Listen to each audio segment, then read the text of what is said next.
അദൃശ്യനായ തൻ്റെ ക്രിഷ്യൻ്റെ വരവ് ഗ്ലാസ്സിൽ ഇമോജി തെളിഞ്ഞപ്പോഴേ എലീനയ്ക്ക് മനസ്സിലായി. അവൾ അവനെ അകത്തേക്ക് വിളിച്ചു.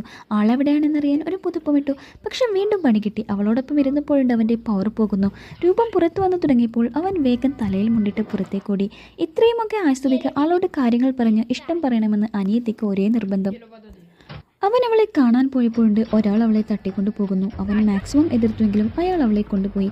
ആകെ ഭ്രാന്തായി അവന്. ഇപ്പോൾ മാഞ്ഞു പോകാനും പറ്റുന്നില്ല. അന്നാണ് ഇടയ്ക്കിടെ അവനെ വാച്ച് ചെയ്യാറുള്ള ആ ആൾ അവനെ കാണാൻ വന്നത്. അങ്ങേരൊരു ഞെട്ടിക്കുന്ന സത്യം പറഞ്ഞു. അയാൾ അവൻ്റെ അച്ഛനാണെന്ന്. റഷ്യയിൽ വെച്ചുണ്ടായ ന്യൂക്ലിയർ എക്സ്പ്ലോഷനിൽ മ്യൂട്ടേഷൻ സംഭവിച്ച് പവർ കിട്ടിയവരിൽ പെട്ടവരാണത്രേ അവൻ്റെ അച്ഛനും അമ്മയും.